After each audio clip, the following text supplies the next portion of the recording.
Want to 10x your growth? Discover how only 3 growth hacks in 10 days can change everything.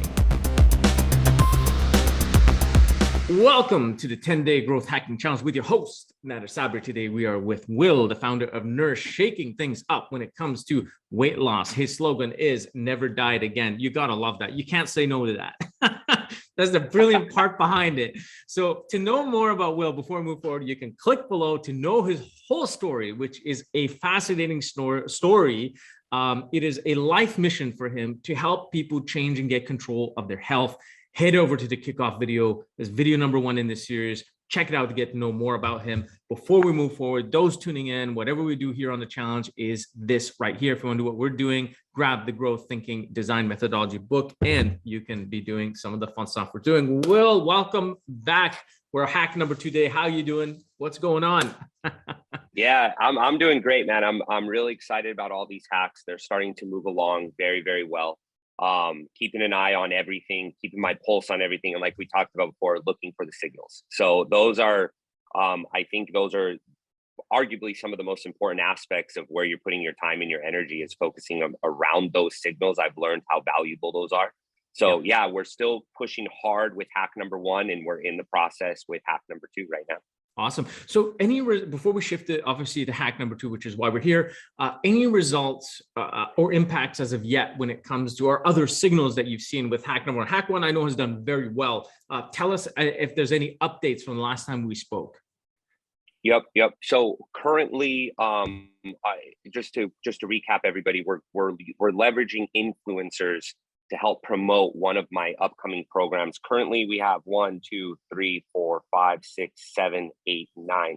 We have 9 committed influencers at this point, all the way from micro to larger ones. But I think one of the keys for me to be able to get those 10 influencers is I'm leveraging what we're calling brokers. So the middleman that's breaking the ice for me. But just to give everybody an idea, I'm going to count off how many brokers I have right now. 1, 2, 3, 4, 5, 6, 7, 8, 9, 10, 11, 12, 13, 14, 15, 16, 17, 18. These are just people in my network that I reached out to and said, hey, this is what we're doing. It was a pitch. This is what we're doing. This is why we're doing it. Who do you know that can help us? Yeah. And on top of that, if anybody that you know helps us and actually produces, I'm going to give you a broker. I'm going to pay you a broker fee. So that I think got them a little bit of skin in the game, pushed them a little bit. And now we're about 12 days out from the start of our program. And we're my goal, I have a hefty goal. My goal is to get 20 influencers. We have 10. Hopefully I can meet in the middle, but that's kind of where we're at right now. It's been going very, very well. Fantastic. Those signals are awesome. I think you're going to be able to learn with those 10 and build on them to compound on top of them. So that's awesome. So what's hack number 2? Explain it for us. What's hack number 2? Why we went after this hack, I think, is going to be a very interesting story for people to understand why a bit background to why we went for hack number 2, how we designed it, and what's happened with it.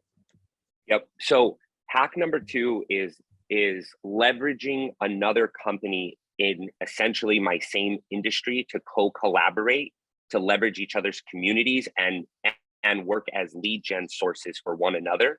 So what we're doing is, me being an educational nutrition program, we are trying to collaborate with companies that do meal preps for people. So they're sending meal preps to people's houses, or people are picking up meal preps. So if we look at that industry, their pain point, and I would say their pain point and their roadblock is client retention, because meal prepping where I'm at, it's relatively expensive, but people will do it because they don't understand, they don't really know how to cook healthy food, or they just don't have time. That's one of the reasons why meal prep companies work, is because you're just paying to get these meals delivered to you. The downside to it is an expense. So what tends to happen is the lifetime value of their customer tends to be low. I have a high lifetime value. So that's one of my leverage points. My other leverage point is that I have a lower price point than them. So hack number 2 is reaching out to these meal prep companies and say, hey, look, you can use my company as a lead gen source. So maybe they can hop into my program at a fraction of the cost with alongside your meal plan. Because if I have people on meal prep and they're doing my program, I know they're going to get better results. As a meal prep company, if you're delivering people meals and they're also following a nutrition program, I'm going to increase the lifetime value of your customer, number one. And number two, I'm a lower price point, top of the funnel for you to get people in. We also have a product, a little tincture product. It's an anti-inflammatory tincture. We're also going to try to leverage that as a top of the funnel source for these meal prep companies, saying, adding value to their upfront package, saying, hey, here's a possibly a free tincture that's a $50 value. Here's a $200 program that we're giving you for $50 along with our meal prep package. So I've reached out to about 4 different meal prep companies that I know locally, and I'm waiting to hear back from them to see how their brain works in leveraging. But what I do know is one or more will do it because it just makes sense to do it for the customer. If both parties win. So I'm very excited to see this one play out. Exactly. So one thing that's really interesting, I mean, just for background here, is that you have another product actually, which is your first product. So everything that Will does are services.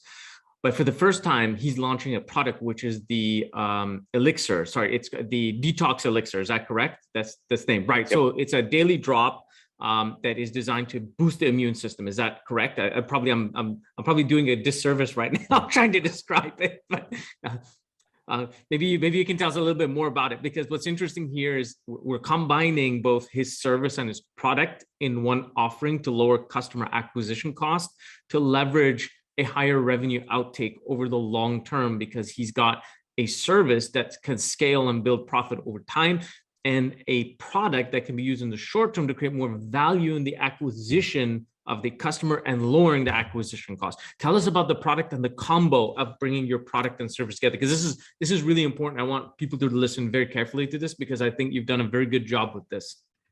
Yep. So this was a long time in the making. So our service helps people rebuild their relationship with food, but this is very important. So the foundational building blocks of what we're teaching people in our nutrition service is how to reduce inflammation and toxicity in the body using food, because food does it. Food can do it. So after collecting data and understanding how valuable it is when you help somebody reduce inflammation in the body, we created our own product that helps people reduce inflammation in the body. So the storyline is the same. It's just it's a product that helps. So there's 9 organic ingredients in this tincture. Each ingredient has been scientifically proven and studied to help not only reduce inflammation in the body, but help each individual detoxing organ. So our body has 5 detoxing organs: the kidneys, liver, skin, intestines, and lungs. Those are the only 5 organs that remove toxicity from your body. So we paired an ingredient, so an herb, for example, astragalus, or we've got turmeric. We've also got kava to help reduce stress. So we're showing people this product will help reduce inflammation in your body and help each one of your detoxing organs, and it's 100% organic. So it was also from a business perspective, it was an opportunity for us to create a tangible asset. Our company is a service. It's online. You can't hold it. You can't feel it.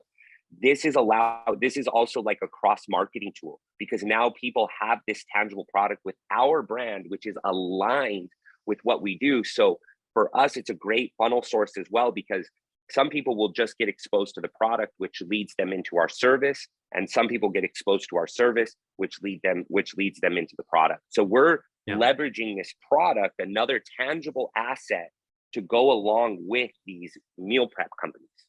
Exactly. And I think that's the brilliant part here, is you've got like a double leverage happening here. One is, of course, on the acquisition side, but the other part is you're bringing your physical product into play. And the fact that the meal plans are a physical product anyways, it's delivered to the place, and you will, I mean, you may not deliver with it, but separately. But the point though is that they're accustomed to getting that physical product. What's amazing is now they're getting the know-how with a service that helps them continue on their health. This is what we call adjacent leveraging. Adjacent leveraging is obviously working with areas that people would not think of, but have a direct connection purely because there's a common behavior or goal that the customer has, and the value hasn't been created by combining 2, 3, or 4 different things, whatever it might be. And so this is a very good, clear example. I know it's taking a little bit of time for you to get the signals back, but I'm pretty confident they will come back, and we'll wait to hear, I guess, in the next hack, to see if there's the next results that come, or signals, sorry, come out of this. Because I think they will. I think it's just a matter of talking maybe to even a few more, and as it kind of catches on. I mean, you know how it is. You just need one example, and like, hey, we've done it with so and so meal company, and then next and next and next, and then they all come on board. And next thing you know, I think a national carrier will be reaching out to you because they see how the combination of that can work at scale, and that's the most important thing that you offer in this leveraging situation, which they don't have, is that you have something highly scalable, yet it helps their customers and makes money. So exactly. And I'll tell people too, think of like we're packaging things together in a one shot purchase for people. Think of how valuable and how subscription boxes blew up. Why? Because in a subscription box, you get an array of different things in one shot. And that's what a lot of our consumer behavior has gravitated towards that. I don't want to have to go to all these different places. I want a one-stop shop. So that's why subscription boxes became so popular. And that's kind of what we're kind of creating a hybrid version of this, because if you're ordering a meal plan, it's for your health. Oh, so now these meal prep, this food also comes with this cool product. Oh, it also comes with a coaching service. Oh, this just makes the most sense. And that, I think for sure there's going to be an opportunity to do it. But I think what's even more important is tracking the data when it actually happens and how successful it was. Because I know from experience, if you're approaching companies and you have data that shows success, what they're going to do, everybody's looking out for themselves. They're going to go, okay, if that was successful, then I already know my market share. I already know my customer base. I already know this is going to work. So now your foot's in the door. Having the data that shows results, that is your foot in the door. The rest is up to you guys to create an amazing customer experience, and then it grows on its own. 100%. Yeah. And again, going back to data is king, right? It's one of the most important decision-making points. What's the funny thing though, is that only 0.5% of data that people have is actually used for tangible decision-making, which is, oh, wow. Yeah, it's quite crazy, but that makes sense. Yeah, it's true. I mean, you look at your data set and you're like, dude, I've got all this data. What do I do with it? And then by the time you figure something out, you're actually only using a 0.5% of it to actually make tangible decisions. But it's one of those realities, and some companies get really good at this. Of course, they go way beyond 0.5%. But once they're aware of this and they start to know how to work with data, you remember we were talking about behavioral response with the influencers. So one of the ways that we've always seen in the area of growth hacking is understanding behavioral response and segmenting and developing hacks within segments. This happens as you get more mature and develop more grander hacks, growth hacks, that come into play into a larger customer pool, right? So this is when these kinds of things really come to play. I mean, that's not for now, but later, you'll naturally find yourself jumping right into it and segmenting them by behavior. And I think we talked about that in the last video, A/B testing versus multivariant testing and understanding behavioral segmentation and all that. So we won't go into that fun stuff, but they can go back and check it out in the last video. So that's awesome. So, okay. So anything else you want to share with us on hack number 2 before we move on? No, I'm just excited to get feedback. I'll share with everybody on our next one. I'm excited to get feedback. I know it's going to work. So once I get feedback and I talk to different companies, some of them I know the owners personally, so that's going to even give me data on the industry itself. So I'm excited to fill you guys in on all the stuff that happens with Growth Hack 1 and number 2. Awesome. Awesome, guys. So guys, that's Will with Nourish. To know more information about him, click below. To know about his fascinating story about his lifelong mission to help people to never die again, go back to the kickoff video to see his whole story. As we log out, as you know, if you want to do what we're doing here on the challenge, get your copy of the Growth Thinking Design Methodology book that will help you do what we're doing here. Will, we'll see you in hack number 3. Thank you, guys.